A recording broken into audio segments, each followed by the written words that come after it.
afdol daripada sekedar membaca dengan hafalan. Walaupun perjuangannya hafalan itu lebih berat. Ya, apa hafalan kan tetap tenanan, apa hafalan itu 3 tahun pengkaruan hafal gitu. Tapi ketika membaca dengan melihat itu lebih afdal. Karena apa? Kalau kita membaca Al-Quran dengan melihat itu ada 2 kebaikan. Pertama, membaca itu satu kebaikan, melihat Al-Quran itu juga kebaikan. Saya baca Quran, melihat Al-Quran itu walaupun mana ya, teman-teman orang tua aja didelok itu ganjaran.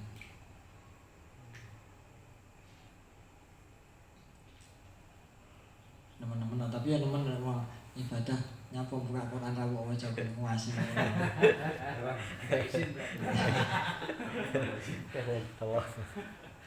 Nyapa ibadah ya.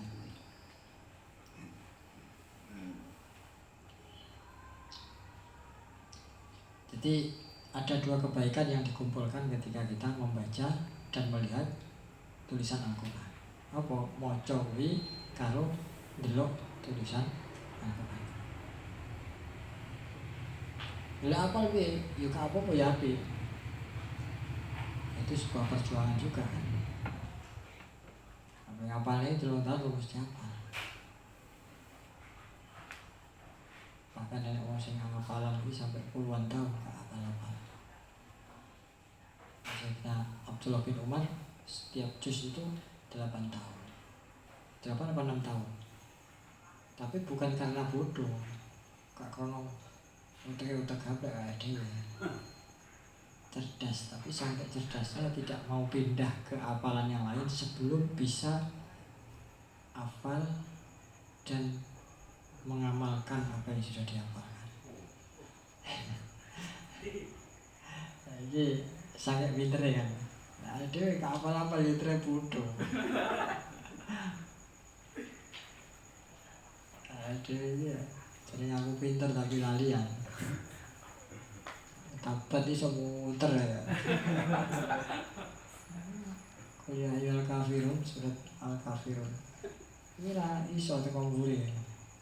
Lah butuh mata, butuh nawal antum, butuh nama, butuh ala anak. Boleh laku dinukum wali hati ya ketemu-temu.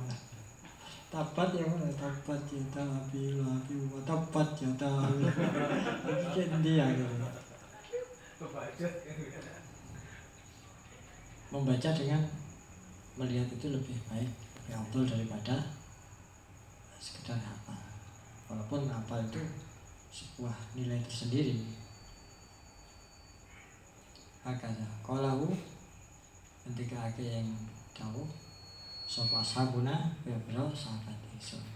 Jadi imam-imam dalam mazhab Syafi'iyah mengatakan seperti itu.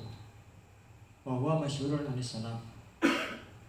Wa hadza laysa al-itlaqih bal in kana al-qari' min hadi yahsul lahu min tadabbur wa tafakkur wa jam'u qalbi wal basar akthar ma yahsul min al-mushaf. Fal qira'atu min hadi afdal. Wa ini sawaya fa min al-mushafi afdal wa hadza muradus salaf. Maksudnya ini.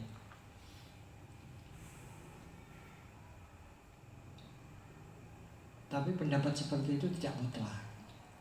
Yang kemarin kan sudah diterangkan bahwa membaca Al-Quran dengan tadabbur itu satu tujuan supaya kita bisa tahu makna-makna dalam Al-Quran dan bisa mengaplikasikan ke dalam kehidupan kita sehari-hari. Jadi kalau ada pendapat membaca Al-Quran dengan melihat itu lebih utama, itu tidak mutlak.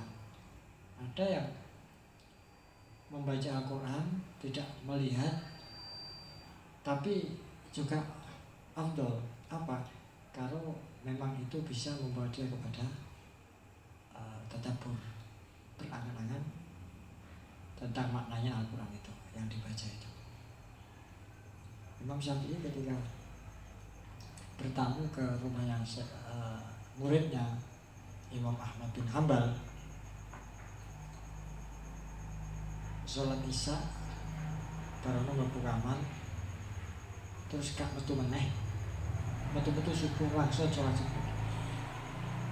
Sampai anaknya Imam Ahmad bin Hanbal heran, jadi gurunya jenengan itu ubah kok sholat isya mlebu kamar baru nggeletak rumah kok moro-moro subuh tangi cekikat terus langsung sholat subuh ora wudu. Tibake apa ya sampai ketika mari sholat isya ngeletakan tapi gak turu maca Quran ngangen-ngangen goleki hukum-hukum atau permasalahan-permasalahan, goleki jawabannya yang Al-Quran. Jadi terus mulai bareng isya sampai subuh ini terus gak keturun. Jangan maknanya iki ana permasalahan kok ini jawabannya yang Quran piye.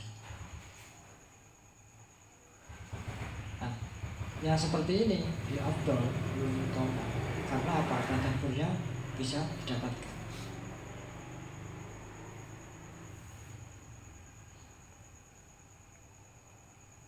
Walau taikilah pendapat kira-kira Quran filsaf dan kira iku lain seorang pada iku ala itlaki ngatasi kemutlakan balik kana balik pamono sopal koriu wong kang maca min hadi sanging apal yasul hasil lau kedue kore peminat tadabur wa tafakur lan tafakur macam kolbi lan kumpul hati wal pasal yang dapat aksar kamu akan mati mau barang yang suka hasil apa minal mushaf mushaf fakir atu mengkotai moco minal hifdi sami apa iku afdalul luweh utama.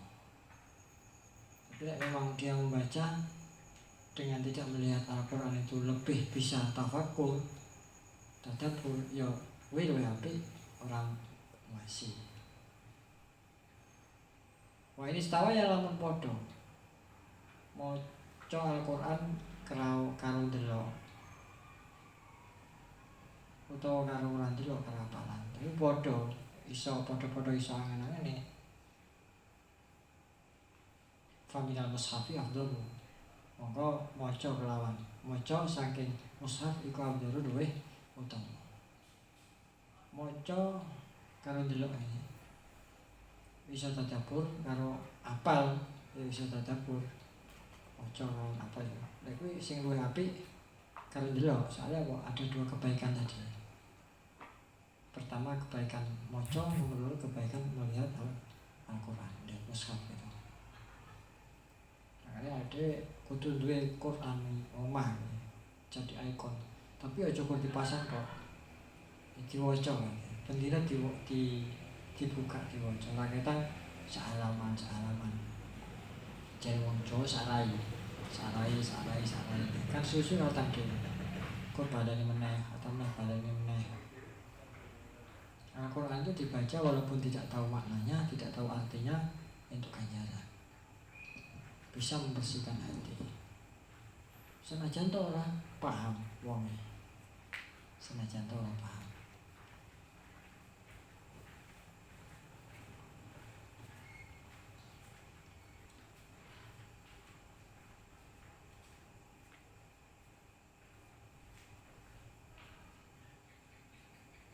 Ini tentang masalah tadabbur kemarin sudah dibaca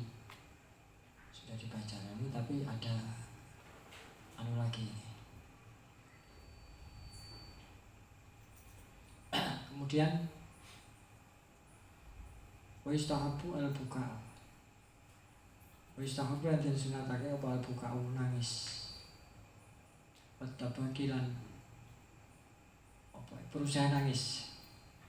Liman kedhe wong layak diru kang ora kuwasa sapa man al buka ing atase nangis.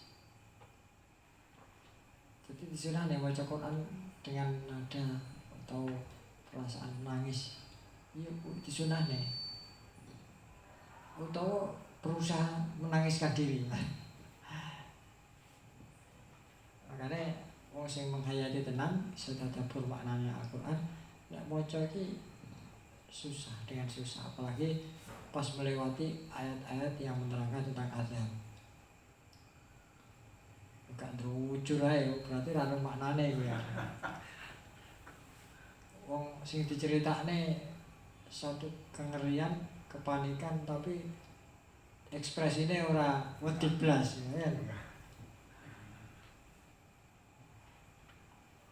Dadi disunahne al-buka wa tabaki. Lek iso nangis, lek gak iso yo tangis-tangis no. Lek gak iso mbok tangis-tangis gak iso, yo nangis krana awakmu diusahane nangis gak iso nangis. Iya, wis intine nangis.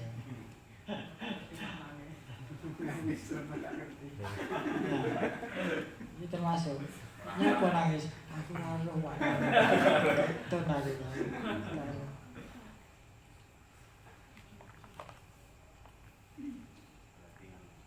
Sayyidina Abu Bakar ini ketika mau Quran ketemu ayat ada langsung orang dino ora meneng nangis.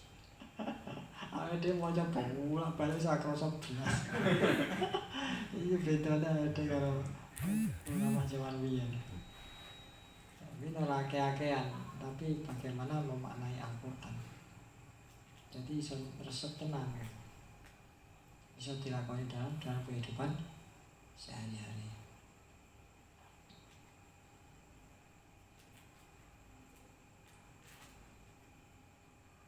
Final buka mongko sak temne nangis indal qiraati ing dalem nalikane maca iku sifatul arifina sifate bebro kang marifat kabeh. Wa syi'aru ibadillahi lan syi'are bebro kawan Allah as-solihina kang bebro saleh. Jadi masih marifat nangis coba. Tengere wong sing saleh. Kawula Gusti Allah sing saleh.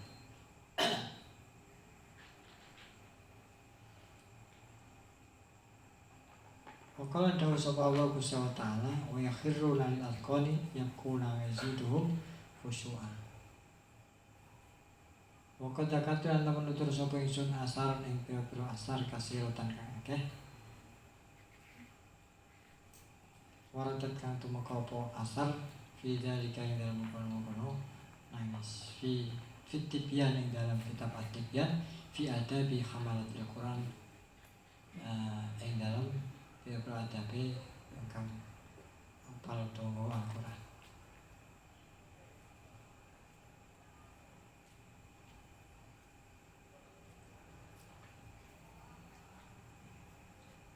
Pasal dia kan fasal suci cak teko apa asal hadis. Asar ini bisa dimaknai hadis atau kalamnya sahabat. Ya, sahabat itu dari mana kalau tidak dari Kanjeng Nabi? Tidak ada, karena sahabat itu tidak pernah berbuat-buat, tidak pernah gaya-gaya omongan kecuali apa sing tau dirungokne teko Kanjeng Nabi.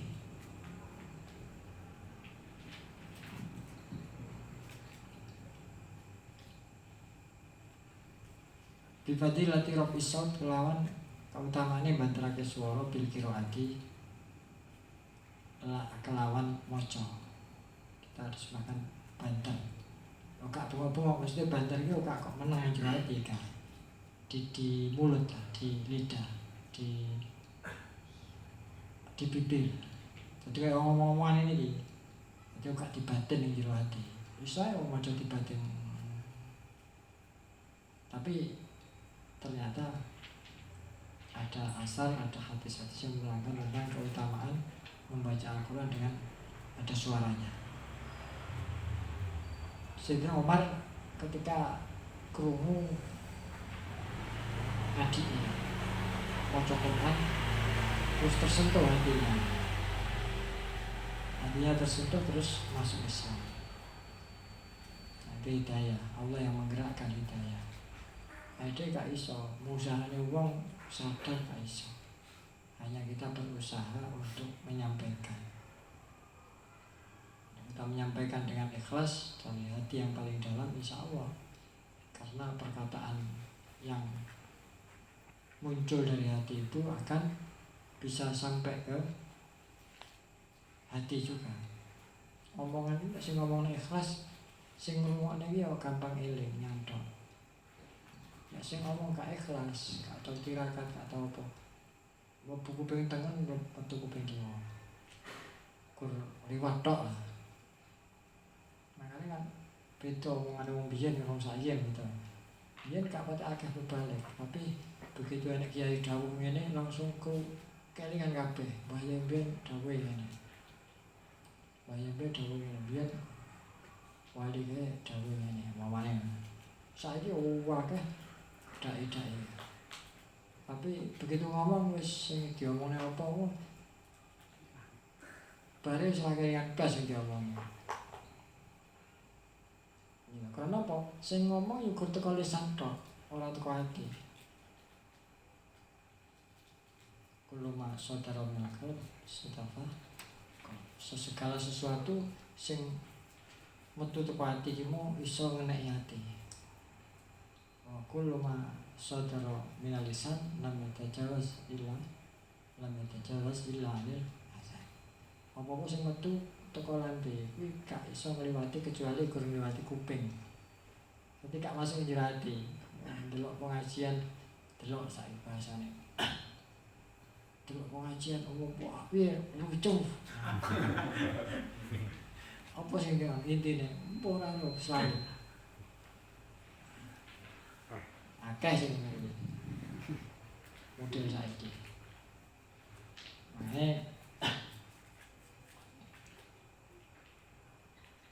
Aku sering di peseni sowan-sowan ini apa sing kiai-kiai.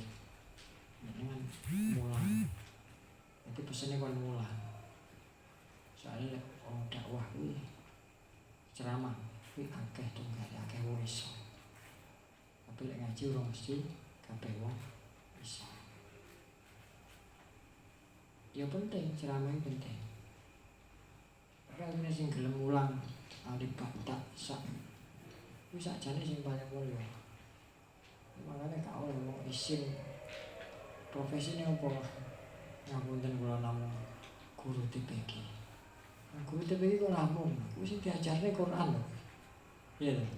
Quran itu perkara yang besar. Bahkan itu pondasi agama itu Al-Quran itu. Hukum-hukum itu sumbernya dari Al-Quran. Nah, saya dosen matematika. Matematika itu bagian kecil dari Al-Quran. Gitu. Saya dosen ilmu antropologi. Bagian kecil. Saya ini guru besar di bidang tasawuf. Tasawuf itu bagian dari Al-Quran. Malah guru TPG isi. Itu yang mendasari orang itu bisa ngaji opo-opo, jadi profesor, jadi dokter, jadi syekh, istilahnya jalan ngene. Ya